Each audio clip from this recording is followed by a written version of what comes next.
Subscribe to our channel by clicking the subscribe button.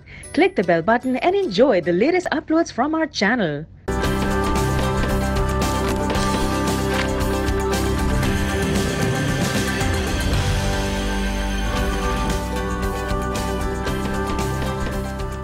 अस्सलामुअलैकुम। एक नई मॉर्निंग के साथ, नई मुस्कुराहटों के साथ, नई खबरों के साथ और नई बातों के साथ आपके सामने मौजूद है। मैं हूँ सादिया खौस और मैं हूँ सबाशी। आज जुम्मे का दिन है, 14 जुलाई, और हम आपके लिए लाए हैं कुछ खबरें, कुछ बातें और जिस तरीके से पहले मैंने कहा कि कुछ मुस्कुराहटें। नाज़रीन, 14 जुलाई के हवाले से अगर बात की जाए तो 14 जुलाई आलमी तौर पर मनाया जाता है शार्क्स के लिए। यानी कि हम अगर ओवरऑल देखें, सिर्फ शार्क्स नहीं, जितनी भी समंदरी जिंदगी है जिसको हम मरीन लाइफ कहते हैं, वो तमाम जो है अब खत्म होती जा रही है हमारे बिहेवियर्स की वजह से, हमारी वजह से, क्योंकि हम उसका ख्याल नहीं कर रहे हैं। और स्पेसिफिकली 14 जुलाई की अगर बात की जाए तो वो मनाया जाता है शार्क के लिए। शार्क की बात करते हैं तो आपको बताएं कि शार्क वो मछली है जो सबसे बड़े साइज की होती है और इतनी बड़ी मछली और कहीं नहीं पाई जाती। ये जो बहुत तरह की होती है, बहुत सी टाइप्स हैं इसकी, लेकिन अगर शार्क के हवाले से स्पेशली बात की जाए तो शार्क की 40 फीट कहते हैं जो लंबाई है, वो जिसकी वजह से वो सबसे बड़ी मछली करार दी गई है। इससे पहले जो मछलियां हैं या इसके इर्द गिर्द जो मछलियां मौजूद होती हैं, इतने बड़े साइज में कोई भी मछली नहीं होती और खास तौर पर ये पाई जाती है 6,500 की गहराई में। यानी कि ऊपर आपको पानी में नजर नहीं आने वाली शार्क, अगर आप देखना चाहें तो ये बहुत ज्यादा डेप्थ में होती है। और शार्क हर तरह के पानी में भी नहीं पाई जाती। फ्रेश वाटर में हम देखते हैं अमूमन शार्क नहीं पाई जाती, लेकिन बुल्क शार्क और इसके अलावा एक और टाइप जो बताई जाती है सी शार्क के हवाले से अगर बात करें, ये दो टाइप की शार्क्स हैं जो कि हम देखते हैं सी वाटर और फ्रेश वाटर दोनों में पाई जाती हैं। यानी कि शार्क के हवाले से अगर बात की जाए तो अब तो खत्म होती जा रही हैं, अब तो नापैद होती जा रही हैं, लेकिन आज का दिन इंतहाई इंपॉर्टेंट है जो कि अवेयरनेस पैदा करने के लिए रखा गया है कि हम जैसे लोग या फिर बहुत सारे ऐसे लोग जो कि शार्क या मरीन लाइफ को इतनी ज्यादा इंपॉर्टेंस नहीं देते, अपनी अपनी जगह पर अपनी अपनी जिम्मेदारी अदा करें। इसी पर हम बात करेंगे। बिल्कुल, इसी पर आज हम बात करेंगे। वर्ल्ड शार्क डे मनाया जा रहा है और मेरे कान में आईबी में म्यूजिक इसी तरह बजता रहेगा तो मैं लोगों से बात कैसे करूंगी।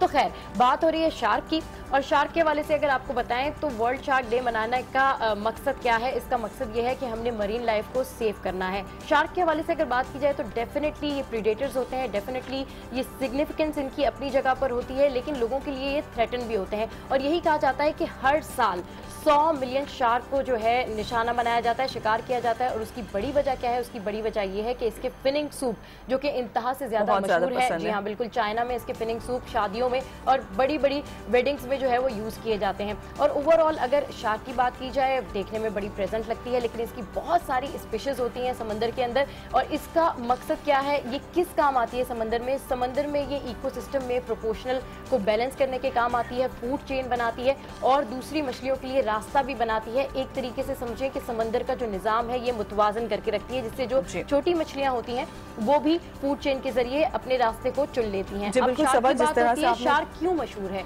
शार्क अपने दांतों की वजह से मशहूर है। शार्क की बहुत सारी टाइप्स होती हैं, सैंड शार्क होती है, कुछ गमी शार्क्स होती हैं और इनमें कुछ खतरनाक शार्क्स भी होती हैं जो कि इंसानों के लिए बड़ी खतरा होती हैं, लेकिन वो आपको जब अटेम्प्ट करती हैं कि पहले आप उनको हिट करें। तो ओवरऑल शार्क को बचाने के लिए, ओवरऑल शार्क के हवाले से आज अवेयरनेस का दिन है, तो हम अपने लोगों को बताना चाहते हैं कि ये मछलियां, ये आबी जानवर इंतहाई इंपॉर्टेंट है, क्योंकि इससे समंदर की जिंदगी भी वाबस्ता है, समंदर का निजाम भी वाबस्ता है। और इस हवाले से आगे चलकर शो में हम ढेर सारी बातें करेंगे। हमें ज्वाइन करेंगे WWF की कुछ नुमाइंदगान, जिन्होंने हमें एक शूट पर भी लेकर गए। वो हम आपको गुड मॉर्निंग आज में आगे भी दिखाएंगे कि किस तरीके से हमने इस जर्नी को कवर अप किया है। जी बिल्कुल, शार्क के हवाले से बात हो रही है सभा। हाँ। तो शार्क की उम्र अगर बताई जाए तो 20 से 30 साल होती है। हाँ। लेकिन हम उससे पहले ही उसको खत्म कर देते हैं, जिस तरीके से हमें उसका सूप पसंद है। हाँ। बहुत सी बातें होंगी शार्क के हवाले से भी और मरीन लाइफ के हवाले से भी, किस तरह इसको सेव किया जा सकता है। लेकिन इन तमाम चीजों से पहले हम बात करेंगे आज की अखबारात की हेडलाइंस के हवाले से। बिल्कुल।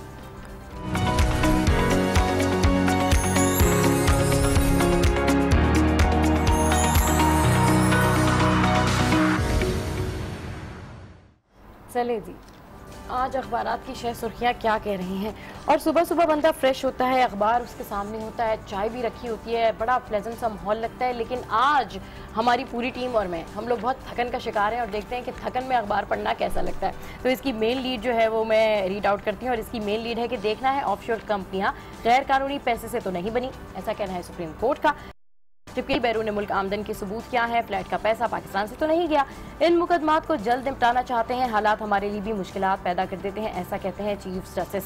तो वही हम देख रहे हैं, जो समातों का सिलसिला जारी है, दोनों तरफ से बयानबाजियों का सिलसिला जारी है और नून लीग की तरफ से कहा जा रहा है कि वो मंडे को जाएगी और प्रॉपर उनके वकला जाके JIT के तमाम पेपर्स के बारे में बातचीत करेंगे और जो पेपर उनको लगता है कि नहीं ठीक नहीं है उसके हवाले से भी वो पॉइंट आउट करेंगे और एक बाकायदा तौर पर कैंपेनिंग की जाएगी और सुप्रीम कोर्ट में वो अपना मामला भी दाखिल करेंगे। तो उसी हवाले से यहाँ पर मिनट लगाई गई है। इससे पहले आपको बताएं, JIT की रिपोर्ट जब से पेश की गई है, वजीर आजम नवाज शरीफ ने डायरेक्टली अपनी तरफ से कुछ नहीं कहा था, लेकिन कल उन्होंने बहुत बड़ी प्रेस कॉन्फ्रेंस की है और इस दौरान उन्होंने कहा कि साजिशी टोले के कहने पर इस्तीफा नहीं दूंगा। विफाकी काबीना ने फैसले की तौसीक कर दी है। विफाकी काबीना का कल इजलास हुआ था, वजीर आजम नवाज शरीफ जिसकी सदारत कर रहे थे, तो उन्होंने कहा कि दामन साफ है, जमीर पर कोई बोझ नहीं है। JIT रिपोर्ट मफरूजों बोहतानों का मजमुआ है। 85 से अब तक एक पैसे की खुदबुद हो तो बताओ, तमाशे बंद होने चाहिए। और उन्होंने एग्जैक्टली एक बात जो उन्होंने क्लियर कर दी है कि तमाम साजिशी टोले जो हैं वो अपना काम करते रहे, लेकिन वो इस्तीफा नहीं देंगे। वजीर आजम नवाज शरीफ की जानिब से ये बात क्लियर कर दी गई है। दूसरी जानिब हमारे साथ इमरान खान की भी खबर मौजूद है। इमरान खान जिनकी कल पेशी थी और कल उनकी जो उनका मुकदमा है उसकी समाअत होनी थी, तो इमरान खान के हवाले से आपको बताएं, वजीर आजम का इस्तीफा चाहते हैं, ऐसा कहा गया है उनकी जानिब से भी और खुर्शीद शाह की जानिब से भी। लेकिन यहाँ पर दो चीजें जो हैं वो अलग हो गई हैं सबा। इससे पहले हम देख रहे थे ओपोजिशन मुसलसल इस्तीफे का मुतालबा कर रही थी, लेकिन खुर्शीद शाह ने कल एक बात क्लियरली कह दी है, जिस तरह -1 फॉर्मूले की पहले भी बात हो रही थी, कल एक बार फिर उन्होंने ये क्लियरली कह दिया है कि हम चाहते हैं कि वजीर आजम नवाज शरीफ इस्तीफा दे दें और उनकी जगह पर दूसरे वजीर आजम आकर काम करें, बाकी जो सिस्टम है वो इसी तरीके से चलता रहे। हाँ, इस तरह की जो पेशकश है वो इससे पहले भी की जाती रही है। धरनों के दिनों में भी इमरान खान साहब ने जो है वो उनसे इस्तीफे का मुतालबा किया था, ताहम नून लीग ने पहले भी इस्तीफा नहीं दिया था और अब भी उनका यही कहना है कि इस्तीफा नहीं देंगे और केस अपना लड़ेंगे। अच्छा, यहाँ पर एक और खबर है वो है बलूचिस्तान में पुलिस निशाने पर। बहुत अफसोसनाक खबर है ये। बलूचिस्तान एक दफ़ा फिर से दहशतगर्दी के निशाने पर है। तीसरे दिन एक और SP 3 एहलकारों समेत शहीद। मुबारक अली शाह घर से दफ्तर जा रहे थे कि 2 मोटरसाइकिल सवारों ने 4 नकाब पोशों के हमरा उनकी गाड़ी पर अंधाधुंध फायरिंग कर दी। और जैसे जैसे ये पनामा और जैसे जैसे ये JIT का मसला आगे बढ़ रहा है, हम देख रहे हैं कि मुल्क को अंदरूनी तौर पर भी बहुत ज़्यादा सिक्योरिटी चैलेंजेस हैं। तो इसके हवाले से डेफिनेटली हमारी हुकूमत को ये चाहिए कि वो मुल्क के अंदर सिक्योरिटी हाई अलर्ट रखे, क्योंकि इतना बड़ा इशू अब मंडे से दोबारा से रेज होने जा रहा है और इतना बड़े इशू के ऊपर डायलॉग होंगे तो हमारे मुल्क की अंदरूनी सिक्योरिटी को बहुत खतरा है। PS 114 की बात करते हैं, जहां पर इंतखाबात भी हो गए थे, फैसला भी सामने आ गया था, लेकिन अब उस फैसले को रोक दिया गया है। यानी कि PS 114 में सईद गनी की कामयाबी का नोटिफिकेशन रोकने का हुक्म दे दिया गया है इलेक्शन कमीशन की जानिब से। इलेक्शन कमीशन ने सईद गनी को 17 जुलाई को तलब कर लिया और वोटों की दोबारा गिनती की दरखास्त जो कि MQM पाकिस्तान के सरबराह फारूक सत्तार की जानिब से दी गई थी, उन्होंने कहा था गिनती में कहीं खुर्द-बुर्द हुई है, लिहाजा इलेक्शन कमीशन को इसको देखना चाहिए। उनकी जानिब से जो दरख्वास्त दी गई वो इलेक्शन कमीशन ने न सिर्फ कबूल की बल्कि उस पर बातचीत हुई, उस पर समाअत हुई और PS 114 में सईद गनी के जो कामयाबी का नोटिफिकेशन था अब रोक दिया गया है। एक दफा फिर से गिनती होगी और फिर क्लियर होगा कि कौन जीता और कौन हारा और फिर ही नोटिफिकेशन जारी होगा। इसके अलावा सईद गनी को 17 जुलाई को भी तलब कर लिया गया है। यानी कि ये 2 समातें हम 17 जुलाई को देख रहे हैं। एक तो JIT की समाअत होने वाली है और उसके बाद फिर सईद गनी वाले मामले की भी समाअत होने जा रही है। इलेक्शन कमीशन का सामान एक्स्ट्रा पड़ा रह गया था और उस दिन हम खबर पढ़ रहे थे तो मुझे ऐसा डाउट हो रहा था कि इट विल हैपन अगेन और इसके बारे में कुछ ना कुछ अकाउंटेबिलिटी तो होगी। खैर, अच्छा, जो शॉर्ट न्यूज़ है वो ये है कि मेयर इख्तियारात MQM पाकिस्तान की दरख्वास्त समाअत के लिए मंजूर। ओके, थर में मजीद 3 बच्चे दम तोड़ गए। अफसोसनाक खबर है और थर में ऐसा ही होता आ रहा है। आगे बढ़ते हैं। ये बयान है राना सनाउल्लाह का। इससे पहले भी राना सनाउल्लाह खूब गरजे हैं, खूब बरसे हैं और इस दफ़ा बड़ा अनोखा बयान दिया इन्होंने और इनका बयान है कि JIT जिन IT है, मन घड़त रिपोर्ट मुस्तरद करते हैं। नून लीग का हर लीडर, नून लीग का हर कारकुन यही बात कह रहा है कि हम JIT की रिपोर्ट को मुस्तरद कर रहे हैं। जो बात जिस दिन JIT का फैसला आना था और हम लोग डिस्कस कर रहे थे कि अगर उन्होंने मुस्तरद कर दी तो फिर क्या होगा। इसके अलावा आपको बताएं कि लाहौर हाईकोर्ट बार का इजलास, नून लीगी वकला का स्टेज पर कब्जा, वकला की माल रोड पर रैली होने वाली थी। कल अनवार हाशमी भी हमें इसके हवाले से बता रहे थे, लेकिन यहाँ पर वकला जो हैं वो 2 हिस्सों में तकसीम हो गए हैं। कुछ थे इमरान खान की तरफ से और कुछ थे नवाज शरीफ की तरफ से। तो वहाँ पर रो इमरान रो और गो नवाज गो के नारे लगाए गए। तसादुम होते होते रह गया। धक्कम पेल वजीर आजम के इस्तीफे तक एहतजाज जारी रहेगा, इस तरह वकला के रहनुमा का कहना है। ठीक, अच्छा जी, ये है एक और शॉर्ट न्यूज़ कि मुस्लिम लीग नून की पार्लिमानी पार्टी का इजलास आज होगा और ये बहुत इंपॉर्टेंट इजलास होगा। डेफिनेटली इसमें मंडे के लिए बहुत ज़्यादा फैसले किए जाएंगे और इस इजलास में ही तय पाया जाएगा कि नून लीग अब किस सिमत में जाएगी या किस सिमत में ट्रेवल करेगी। और जो दूसरी खबर है वो है बेनज़ीर एयरपोर्ट के हवाले से कि बेनज़ीर एयरपोर्ट पर मनी चेंजर के 3 करोड़ रुपए चोरी। हमारे सामने अब डॉन है और वो अहम खबर जो कि नवाज शरीफ की हमने देखा कि एक्सप्रेस में भी मेन लीड थी, उसके अलावा जंग में भी मेन लीड थी और डॉन में भी हम देख रहे हैं सबसे पहले यही खबर नजर आ रही है। PM Flatley rejects call for resignation, cabinet endorses decision the challenge, AIT report, allies extend support, PMLN parliamentary party meets today. आज फिर मुशावरत होने जा रही है पार्लियामेंट्री पार्टी की, देखते हैं उसमें क्या कुछ होता है, उसमें क्या कुछ डिस्कस किया जाएगा। इसके अलावा आपको बताएं कि दफ्तर खारजा की जानिब से भी एक खबर जो कि इसमें मेन पेज पे हमें नजर आ रही है। Attack on pilgrims bid to discredit Kashmiri uprising, FO का ये कहना है। Spokesman says India has committed 542 ceasefire violation so far this year. इस साल के आदादो शुमार जारी करते हुए उन्होंने कहा है 542 जो सीज फायर वायलेशन में लोग मारे गए हैं इंडिया की जानिब से। इस तरह का सिलसिला अब भी हम देख रहे हैं कि मुसलसल जारी रहता है और ये वाहिद इशू है जिसके बारे में जब भी एलओसी की ऊपर कोई भी ऐसी इस तरह की एक्टिविटी होती है तो मैं सादिया गिन रही होती हूँ 209 दफा सीज फायर की खिलाफ, इतनी ज्यादा 210 दफा, मतलब it is more than enough. खैर आगे बढ़ते हैं। अब बिजनेस रिकॉर्डिंग जो मेन लीड है वो है this circus must stop now says a defiant PM. अच्छा जी, 81 dead 125 injured across country NDA में।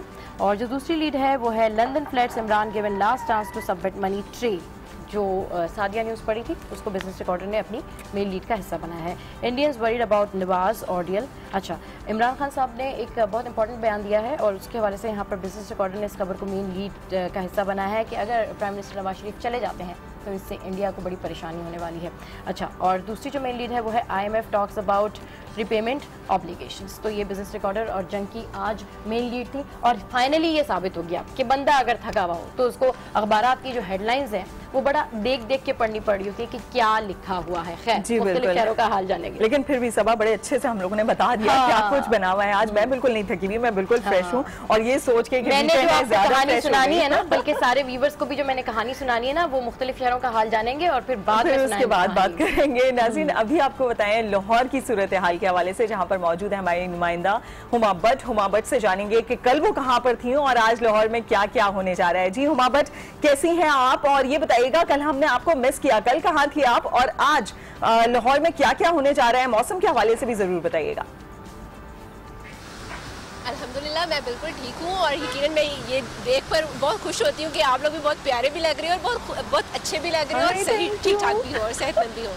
अच्छा, और दूसरी बात जो मैं कहाँ थी तो मैं यकीनन अपनी ड्यूटी दे रही थी और यकीनन सामने जब बार बार एक ही शख्स आए तो लोग परेशान हो जाते हैं कि क्या एक ही शख्स बार बार दिखाया जा रहा है, तो इस वजह से थोड़ा सा ब्रेक आना चाहिए। इस वजह से ब्रेक दिया था ताकि आप लोग मिस भी मुझे करो। और अगर मैं आज के बारे में इवेंट्स का जिक्र करूँ तो इवेंट्स में मौसम का जिक्र हम लोग हर रोज ही करते हैं और रोजाना मैं ये भी बताती हूँ कि बारिशों का सिलसिला जारी है और मानसून सीजन भी है, तो इस वजह से लाहौर में आज तो बारिश का कोई इम्कान नहीं है। आज तो सूरज जो है वो बिल्कुल मेरे सामने है और बहुत तेज़ धूप जो है वो मुझे फील हो रही है, लेकिन महकमे मौसमियात के मुताबिक ये कहा गया है कि अभी नेक्स्ट स्पेल जो है मानसून का वो भी स्टार्ट हो जाएगा, तो जिसकी वजह से जो लाहौर में एक अहम इजलास किया जा रहा है, काबीना इजलास है जिसमें जो PDMA की तरफ से रेड अलर्ट जारी किया गया था फ्लड सिचुएशन के ऊपर, उसके हवाले से इजलास है ये, जिसमें तमाम महकमे इसमें शामिल होंगे और अपनी रिपोर्ट्स पेश करेंगे और जो तैयारियाँ की गई हैं फ्लड्स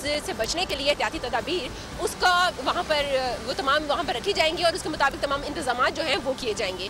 और इसके अलावा आज है शर्जील खान केस के हवाले से एक समाअत भी और जिसमें नेशनल जो बरतानवी एक क्राइम एजेंसी के सरबराह है वो भी यहाँ पर पहुँच रहे हैं और वो भी इसके हवाले से कुछ अपने जो ठीक है। हुमा भट्ट लाहौर से अपडेट कर रही थी, आपका बहुत बहुत शुक्रिया। और हुमा भट्ट हमेशा जब भी आती हैं तो बड़ा पता है और मौसम की भी बात होती है। खैर आसिफ नवीद की जानिब जाते हैं और उनसे पूछते हैं कि अपोजिशन लीडर खुर्शीद शाह की ज़ेर सदारत अपोजिशन जमातों का इजलास आज होगा, इस इजलास का एजेंडा क्या होगा, जानते हैं इस्लामाबाद से आज न्यूज़ के नुमाइंदे आसिफ से। जी आसिफ, गुड मॉर्निंग, आज अपडेट कीजिए। जी गुड मॉर्निंग। आज सबसे अहम जो बात, अगर हम डे की बात करें तो सबसे अहम जो इजलास है वो यही इजलास है जो खुर्शीद शाह की ज़ेर सदारत जो है पार्लियामेंट हाउस में होने जा रहा है, क्योंकि सियासी अगर गुज़श्ता रोज़ की बारिश की बात करें उस वक्त उसके बाद इस्लामाबाद का मौसम अगर थोड़ा बेहतर हुआ है, लेकिन सियासी दर्जा हरारत काफ़ी अरूज पर पहुंच चुका है। गुज़श्ता रोज़ पाकिस्तान तहरीक इंसाफ की जानिब से एक ऐलान किया गया था कि पहले उनका मुतालबा था कि वज़ीर-ए-आज़म नवाज शरीफ इस्तीफ़ा दें, लेकिन अब वो उसके साथ उन्होंने मौक़िफ़ तब्दील किया। वो कह रहे हैं इस्तीफ़ा ना दें, अब वो अर्ली इलेक्शन भी अनाउंस करें, क्योंकि वो इनका नया वज़ीर-ए-आज़म नहीं मानेंगे।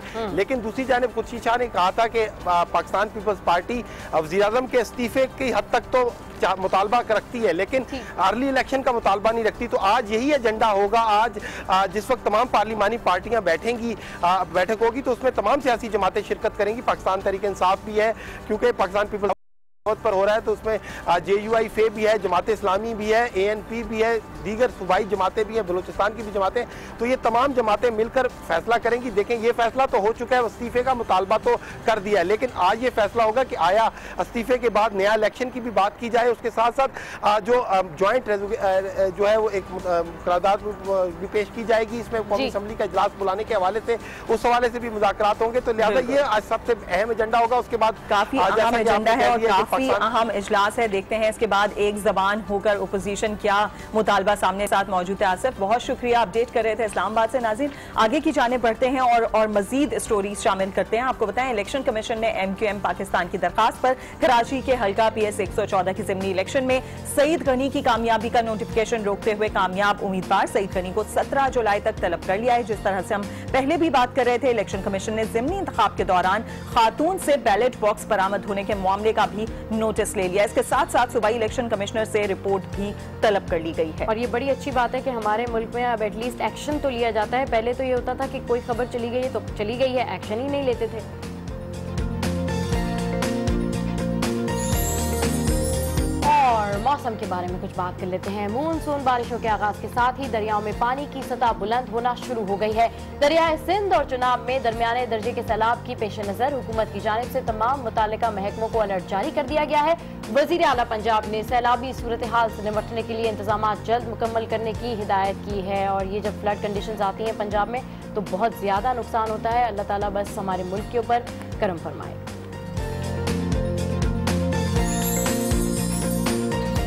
और बात करते हैं अलहमरा हॉल लाहौर की, जहां पर जश्न आज़ादी के सिलसिले में 3 रोज़ा गज़ल फेस्टिवल का आगाज हो गया है। जहां गज़ल गायकी में महारत रखने वाले नौजवान फनकारों ने माजी के नामवर गुलकारों के गीत गाकर अपनी सलाहियतों का भरपूर मुजाहिरा किया। गज़ल फेस्टिवल की जान बनी नामवर गुलकारा तरन्नुम नाज, जिनकी जानिब से कई मशहूर गीत गाए गए। शहरियों की जानिब से जश्न आज़ादी के सिलसिले में इवेंट के इनेकाद को बेहद सराहा गया और बहुत एंजॉय किया गया। जी हाँ, बिल्कुल। अगस्त पाकिस्तान डे बस 15 दिन रह गए हैं, उसके बाद जो है अगस्त स्टार्ट हो जाएगा। और अगस्त जैसे ही आता है, और पूरा साल ही हम तो वैसे ही पेट्रियोटिक लोग हैं, लेकिन खास तौर पे जैसे ही अगस्त आता है तो हमारे जहनों में ख्याल आता है कि हमारे मुल्क की हमारे लिए कितनी अहमियत है। So proud to be Pakistani. Good morning. आज में यहाँ वक्त है ब्रेक का, हमारे साथ रहिए।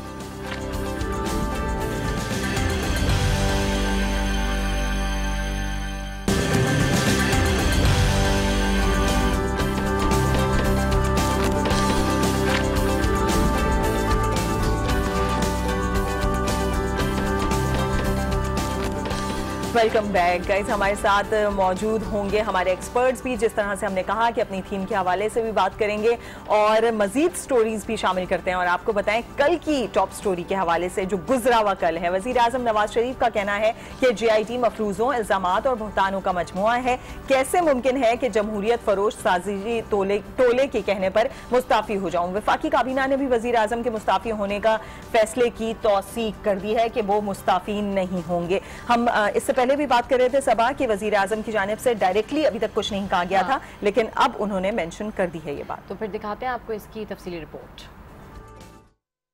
वफाकी काबीना के इजलास में वजीर आजम ने 2 टोक मौक़िफ़ इख्तियार किया और JIT रिपोर्ट आने के बाद अपना पहला रद्द अमल काबीना के इजलास से खिताब करते हुए दिया। उन्होंने कहा कि JIT की रिपोर्ट तो हमारे जाती कारोबार से मुताल्लिक मफरूजों, इल्जामात और बहुतानों का मजमुआ है। हमारे खानदान ने सियासत से कुछ नहीं कमाया, अलबत्ता खोया बहुत कुछ है। हमारे दौरे हुकूमत में अरबों रुपए के मंसूबे लग रहे हैं, आज तक कोई बदउनवानी साबित नहीं हुई। वजीर आजम का कहना था कि 1985 से लेकर आज तक 32 सालों में एक पैसे की भी खुर्द बुर्द की हो तो बताओ। मुखालफिन तो करप्शन का इल्जाम तक सामने नहीं ला सकते। मियां मोहम्मद नवाज शरीफ ने कहा कि कुछ भी हो जाए मुल्क की तरक्की को डीरेल नहीं होने देंगे। वक्त आने पर सब राज खुल जाएंगे, वो वक्त ज्यादा दूर नहीं। माजी में इस तरह के तमाशों की बहुत भारी कीमत चुकाई, अब ये सिलसिला बंद होना चाहिए। वजीर आजम नवाज शरीफ ने अपने मुखालिफिन को दो टोक अल्फाज में पैगाम देते हुए कहा कि क्या जमहूरियत फरोश साजिशी टोले के कहने पर मुस्ताफी हो जाऊं? ये नहीं हो सकता। वजीर आजम के मुस्ताफी ना होने के दो टोक ऐलान पर वज़रा ने डेस्क बजाकर तौसीक की। और अखबारात के एडिटोरियल में कॉलमनिस्ट क्या लिख रहे हैं इस पर नजर डालने के लिए हमारे साथ मौजूद हैं लाहौर के ब्यूरो चीफ और सीनियर सहाफ़ी अनवर हाशमी साहब। अस्सलाम वालेकुम and welcome to good morning. आज सबसे पहले ये बताइए कैसे हैं आप, मौसम कैसा है और एडिटोरियल आज क्या कह रहे हैं? जी बिल्कुल, लाहौर का मौसम नॉर्मल है आज, जैसे कि हुमा भट्ट बता चुकी हैं। ख़ास तौर पे आप रोज़ाना जो अखबारात में ख़बरें सुनाती हैं वो ज़्यादातर सियासी बुरहान के हवाले से होती हैं, लेकिन कल आपने जो आर्मी चीफ के हवाले से उसकी एक तकरीब के हवाले से खबर पढ़ के सुनाई थी। आर्मी चीफ ने यकीन दहानी कराई है कि सी पैक मनसूबा जो है चाइना के साथ उसकी वो गारंटी दे चुके हैं और उसकी तकमील कामयाबी से होगी। तो आज इसी हवाले से उर्दू और अंग्रेज़ी के अखबारात के ज़्यादातर इदारिये जो है उन्होंने आर्मी चीफ के इसी बयान पे जो है वो लिखे हैं, क्योंकि अखबारात लिखते हैं कि आर्मी चीफ ने इस अज़्म का इरादा किया है कि हालात कैसे भी हों सी पैक जैसा गेम चेंजर मनसूबा मुकम्मल होगा। ख़ास तौर पे उन्होंने जो आखिरी लाइन दी है कि 2030 तक इक्तिसादी शराकत दारी की कामयाबी मेरा ख्वाब है।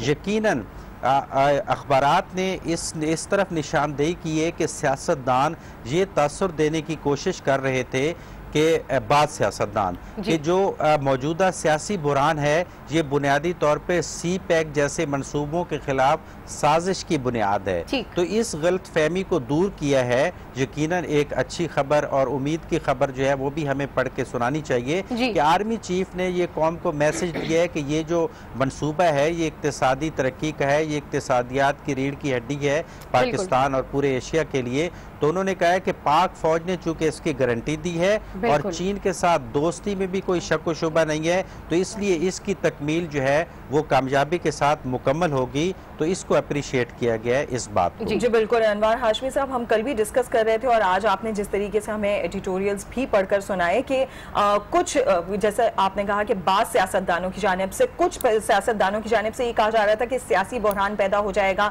सियासी तौर पर इस्तेहकाम नहीं रहेगा जिसका असर जो है सी पैक पर भी होगा, लेकिन आर्मी चीफ की जानिब से ये बात क्लियर कर दी गई है। हम बात करते हैं पाकिस्तान और चाइना के ताल्लुकात के हवाले से, जिस तरह से ऑफ कैमरा भी हम बात कर रहे थे। अनवर साहब, आप क्या समझते हैं कि पाकिस्तान, ये सी पैक के बाद तो हम देख रहे हैं पाकिस्तान और चाइना एक दफा फिर और ज्यादा करीब आ गए हैं और अब पाकिस्तान थोड़ा सा ज्यादा चौड़ा होकर आगे आता है कि जाहिर सी बात है चाइना का भी साथ है और इसके अलावा जो दूसरे कंट्रीज जो सी पैक में हैं हमारे साथ वो सब भी हमारा साथ देंगे। आप किस तरह से इन दोनों ताल्लुकात को देखते हैं और इसके बाद पाकिस्तान की पूरे रीजन में या ओवरऑल वर्ल्ड में क्या इमेज होगा, मजीद ज्यादा बेहतर हो सकेगा? देखिए बिल्कुल, चाइना के साथ दोस्ती पे तो आप यकीनन माजी देखें तो आप फ़ख्र कर सकते हैं। उस तरह डिफरेंट कंट्रीज़ के साथ आपके ताल्लुकात होते हैं, कभी उतार चढ़ाव आ जाता है, अमेरिका के साथ, बरतानिया के साथ, रशिया के साथ, वो हालात के साथ बदलते रहते हैं। लेकिन अयूब खान ने चाइना के साथ ताल्लुकात की बुनियाद रखी और जुल्फ़िकार अली भुट्टो के दौर में पाक चीन दोस्ती अरूज पे पहुंच गई। जनरल ज़ियाउल हक के दौर में भी जहां पे आमरीत थी लेकिन पाक चीन दोस्ती को बहुत फ़रोग मिला। अब उसमें आप दिफाई मदद देख लें, तिजारती मदद देख लें, तवानाई के शोबों में उसकी इमदाद देख लें चाइना की, और अब सी पैक ने तो एंड कर दिया है ताल्लुकात जो जिस पे आप फख्र कर सकते हैं। तो इसमें तो कोई शक नहीं है। अब आप देखें कि पंजाब में तो जगह जगह चीनी जबान की क्लासें शुरू हो गई हैं कि मुस्तकबिल में इतने चाइनीज जहाँ पे आएंगे कि ताकि लोगों को आसानी हो। तो मेरा तो ख्याल है जैसे आप लोग एंकर हैं तो अब आपको भी चाइनीज जबान सीखनी चाहिए। बिल्कुल, आपकी इसी बात से मैं आपको बताऊं कि सीनियर सहाफ़ी और तज़कियाकार हसन निसार साहब जो हैं उन्होंने ये बात काफी पहले मेंशन की थी कि जी अब हम सबको जो है चाइनीज जबान सीखनी चाहिए। उसके बहुत सारे फायदे हैं क्योंकि कोलैबोरेशन बहुत ज्यादा हो रही है और इंटरेक्शन बहुत ज्यादा हो रहा है। अच्छा अनवर हाशमी साहब, जहाँ पर हम बात करते हैं सीपेक के हवाले से और फिर हुकूमत के हवाले से बात करते हैं, तो हुकूमत prime minister Nawaz Sharif disqualify हो नहीं हो, आगे अगली हुकूमत कौन सी आए कौन सी बने, लेकिन आप क्या समझते हैं कि जो भी हुकूमत आएगी, चाहे प्राइम मिनिस्टर नवाज शरीफ की हुकूमत आए, चाहे पीपल्स पार्टी आए या पीटीआई आए, तो जो भी हुकूमत आएगी उससे क्या सीपैक के मंसूबे को किसी किस्म का नुकसान हो सकता है, उसमें कोई ना कोई रुकावट पेश आ सकती है?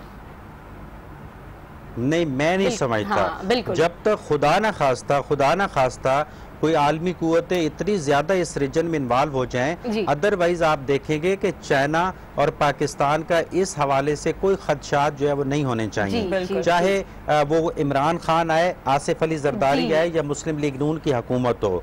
ये तरक्की का मनसूबा पूरी कौम को इसकी हिफाजत करनी है, कारकुनों या दीगर जमातों को इसको आगे लेके चलना है। साहब, हम देख सकते हैं कि सियासी जमात कोई भी आए, कुछ भी हो, लेकिन आर्मी चीफ ने जिस तरह की स्टेटमेंट्स दे दी हैं, उसके बाद हम देखेंगे कि ये स्मूथली ये जो मंसूबे हैं जो सीपैक के अंदर आते हैं वो चलते रहेंगे। अनवर हाशमी साहब, आगे बढ़ेंगे। हमारी एक्सक्लूसिव स्टोरी थी एक मुलाजिम पर तशद्दुद के हवाले से, उस हवाले से भी हम डिस्कस करना चाहेंगे। लाहौर से ही ये स्टोरी आई थी और लाहौर ही में ये जुल्म हुआ है, बताइएगा जरा उसके हवाले से, उसके बैकग्राउंड के हवाले से भी, और अब आगे आपको क्या नजर आ रहा है उसमें? देखिए, 2 दिन पहले जब ये शाम को ये वाक़या पेश आया कि एक मुस्लिम लीग नून की रुकन सूबाई असम्बली, खातून रुकन सूबाई असम्बली के घर में जो है एक फैमिली काम करती थी, एक छोटी बच्ची और एक उसका भाई।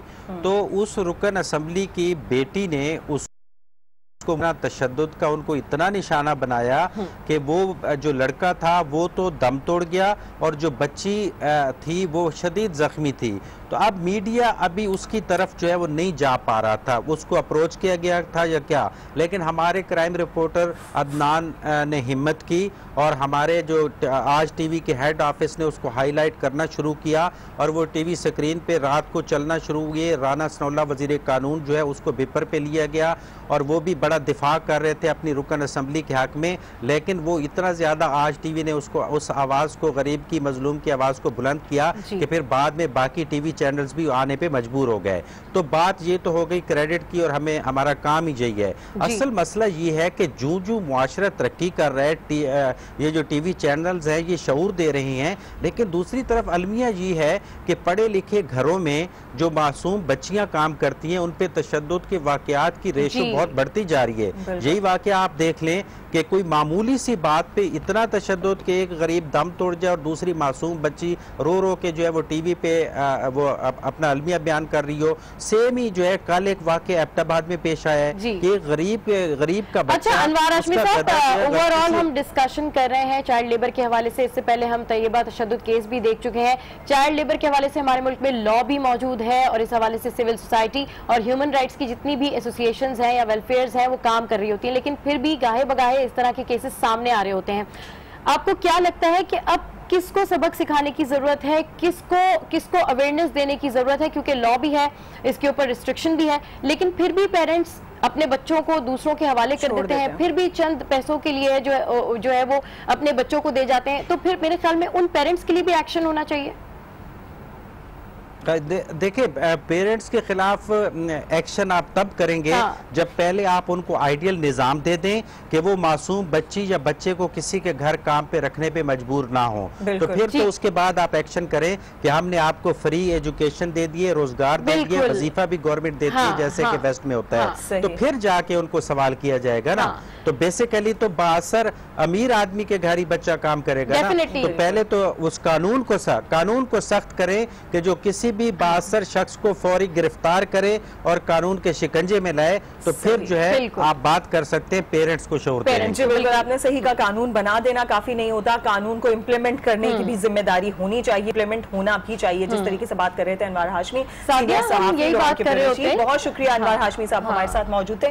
सब आपने जिस तरीके से कहा कि इनके माँ बाप के खिलाफ होना चाहिए, एक्शन लेना चाहिए, लेकिन पता है कि अफसोस की बात यह है कि इस तरह के जितने भी वाकयात उठा के देखे जाएं तो जिन घरों में ये बच्चे काम कर रहे थे वो तमाम लोग पढ़े लिखे थे और इसके बावजूद इस तरह की हरकत, तो अवेयरनेस देने की जरूरत तो नहीं। एक पढ़ी लिखी फैमिली अगर इस तरह की हरकत कर रही है, एक्शन से मुराद मेरी ये कि आप उनको जेल में ना बंद कर दें, लेकिन एटलीस्ट आप उनको एक अलर्ट तो दें कि भाई आप अपने बच्चों को के साथ इस तरह ना करें, और जो लोग इनको रखते हैं उनको भी आप एक अलर्ट दें कि आप इस तरीके से ना करें, ताकि इन चीजों को रोका जाए। खैर आगे बढ़ते हैं। अहम खबर है हमारे पास, अब वो शेयर करेंगे हम अपने व्यूअर्स से। लंडी कोतल के एफसी कैंप जड़ोबी पर दहशतगर्दों ने हमला कर दिया है। एफसी एहलकारों की फायरिंग से एक हमलावर मारा गया है, जबकि दूसरे ने खुद को धमाके से उड़ा लिया है, जिससे 2 एहलकार जख्मी हो गए हैं। नाजरीन, इस बारे में जैसे ही मजीद अपडेट्स मिलेंगे हम आपको आगाह करते रहेंगे। फिलहाल आपको बताएं, लंडी कोतल के एफसी कैंप जड़ोबी पर दहशतगर्दों की जानिब से ये हमला किया गया। जी हाँ, आपको बताएं कि एफसी एहलकारों की फायरिंग से एक हमला आवर मारा गया है, जबकि दूसरे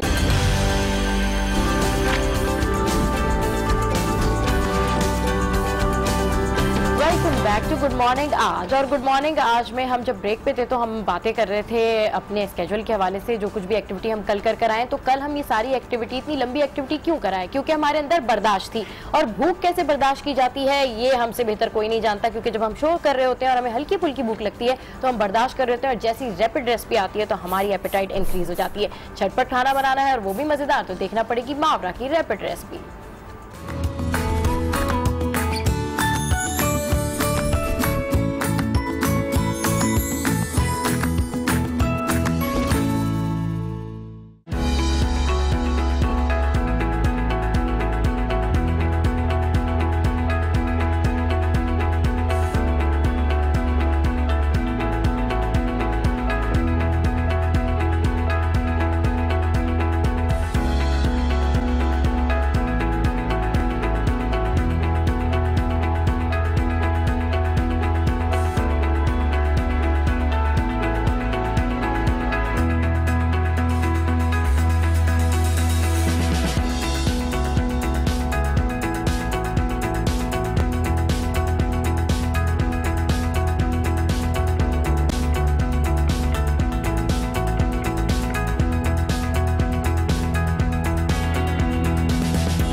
रैपिड रेसिपी के बाद आज क्या पकाएंगे, मसला तो हल हो गया है। लेकिन आज के दिन के हवाले से आपको बताएं कि आज का दिन यानी 14 जुलाई 2012 को पहली बार वर्ल्ड शार्क डे मनाया गया था। 14 जुलाई को शार्क डे मनाने का मकसद इस क्रिएचर की जिंदगी महफूज करना है। ये हकीकत है कि शार्क इम्प्रेसिव शिकारी और खतरनाक हैं, मगर इस शानदार क्रिएचर को जितना खतरा इंसानों से लाहक हो गया है, इतना खतरा तो शायद इंसानों को भी शार्क से नहीं। शार्क फिन सूप और शार्क टूथ मेडेलियन की बढ़ती हुई डिमांड और साहिल पर शार्क की मौजूदगी की झूठी खबर पर सिक्योरिटी, इसके अलावा इंसानी जानों को लाहक खतरे की वजह से लाखों शार्क हर साल मार डाली जाती हैं। किसी भी माहौलियाती निजाम में माने हुए शिकारी की तरह शार्क समंदर को सेहतमंद रखने और इसकी पैदावार के लिए अहम किरदार अदा करती हैं। तो शार्क्स को कैसे सेव किया जाता है, शार्क्स की जिंदगी क्या होती है, समंदर में ये कितने दिन रहती हैं, कैसे रहती हैं, रीजनल रहती हैं, कोस्टल रहती हैं, ये सब हम जानेंगे। लेकिन गुड मॉर्निंग आज में यहाँ लेंगे एक ब्रेक, कहीं जाइएगा मत, don't go anywhere, stay with us.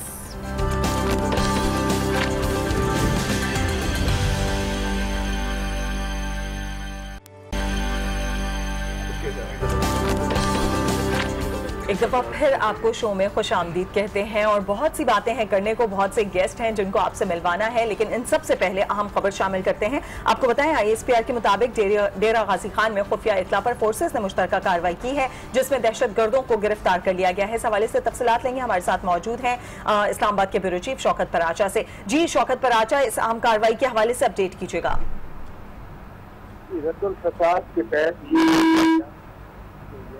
जो कि पुलिस, रेंजर्स पंजाब और इंटेलिजेंस एजेंसी ने मिलकर की है। इस अहम कार्रवाई में 2 टेररिस्ट गैंग को पकड़ा गया है, यानी सिर्फ 2 कोई टेररिस्ट नहीं पकड़े गए बल्कि गैंग थे और इनमें खतरे की बात यह है कि इनकी टेररिस्ट गैंग जो 2 पकड़े हैं इनमें खवातीन ऑपरेटर भी थी, यानी दहशत गर्दों के 2 ग्रुप में औरतें भी फराम कर रही थी या इनको इम्प्लीमेंट कर रही। कार्रवाई में भारी मिकदार में असला भी बरामद किया। ठीक है, शौकत पर आज अपडेट कर रहे थे, आपका बहुत शुक्रिया। तो बात हो रही है शार्क मछलियों की, शार्क फिश की। तो आपको बताएं कि शार्क मछलियों के एक ग्रुप का नाम है, शार्क मछलियों के बारे में मशहूर है कि इनकी सुनने की हिस्स बहुत ज़्यादा तेज़ होती है और वो मुख्तलिफ चीज़ों को सूंघने और इर्द गिर्द के माहौल में हरकत का अंदाज़ा लगाने में भी बहुत ज़्यादा तेज़ होती हैं। जी बिल्कुल। शार्क के हवाले से मज़ीद आपको बताएं कि शार्क के आलमी दिन के मौके पर गुड मॉर्निंग आज की टीम और मेरे साथ एंकर सबा शेख WWF के नुमाइंदे से बात की है और उन्होंने क्या बातें की हैं सबा, ये तो हम देखते हैं इस पैकेज में।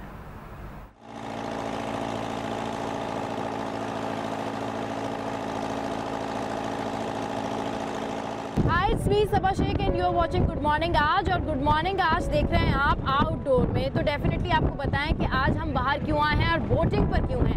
बोटिंग पर आज हम इसलिए हैं क्योंकि आज दुनिया भर में वर्ल्ड शार्क डे मनाया जा रहा है, तो हमने सोचा कि डेफिनेटली हम भी आएँ और आपको बताएं कि पाकिस्तान में इसकी कितनी अहमियत है, दुनिया भर में इसकी कितनी अहमियत है, इसकी कितनी स्पीशीज़ होती हैं। और इसके लिए हमारे साथ भरपूर तावन किया है WWF ने, और WWF की वजह से हमारा ये ट्रिप जो है, जो पूरा ट्रिप है, ये आज मुमकिन होने वाला है और हम देखने वाले हैं कि क्या क्या हैपनिंग्स होती हैं। इसी वाले से मेरे साथ WWF के नुमाइंदे भी मौजूद हैं। शुएब, सबसे पहले तो अस्सलाम वालेकुम, कैसे हैं आप? अल्लाह करम।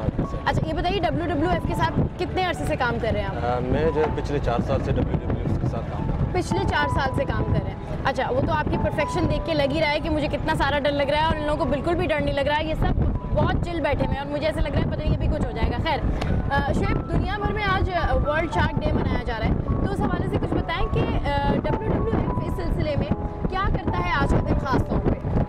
जी बिल्कुल, जो है वर्ल्ड शार्क डे हर 14 जुलाई को पूरे दुनिया भर में मनाया जाता है और इसका मनाने के लिए डिफरेंट तरीके से ग्लोबली डिफरेंट अंदाज से मनाए जाते हैं।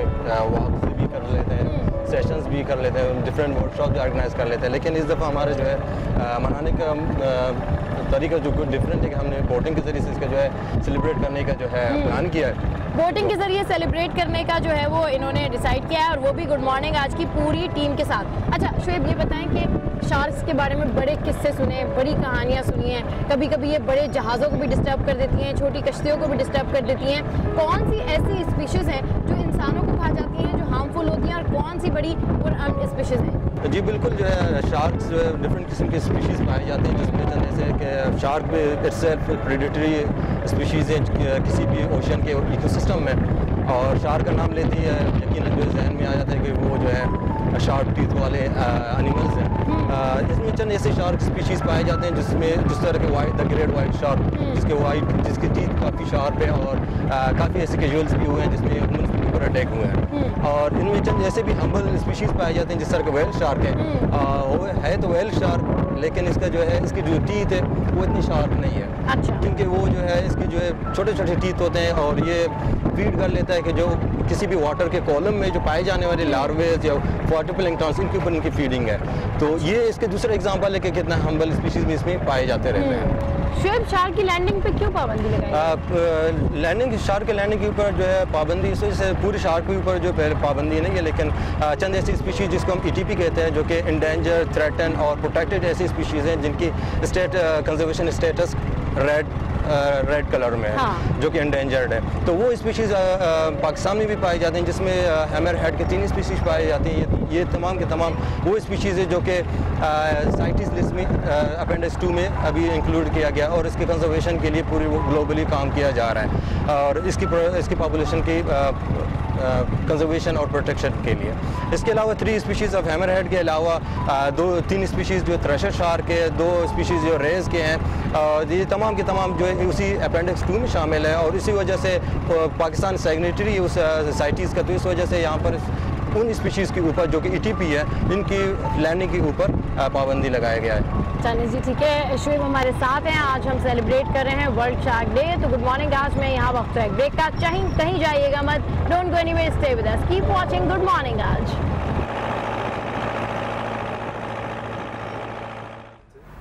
सबा ने बहुत एंजॉय किया है उस दिन, और सबा में ये सब देखकर बहुत मिस कर रही हूँ क्योंकि मेरी न्यूज थी और मैं नहीं जा सकी थी, लिहाजा सबा गई थी और सबा ने वाकई एंजॉय किया। जिस तरीके से मैं देख रही हूँ वहाँ का व्यू भी, और सारी जितनी मालूमात है वो भी आपसे शेयर करेंगे। फिलहाल WWF के रीजनल मैनेजर असद और असिस्टेंट मैनेजर उमेर साहब हमारे साथ मौजूद हैं। आइए उनसे बात करते हैं शार्क डे के हवाले से। अस्सलाम वालेकुम and welcome to good morning आज both of you, Asad and Umer sitting with us. तो आज हम मना रहे हैं वर्ल्ड शार्क डे और शार्क की बातें करेंगे, इसको कैसे सेव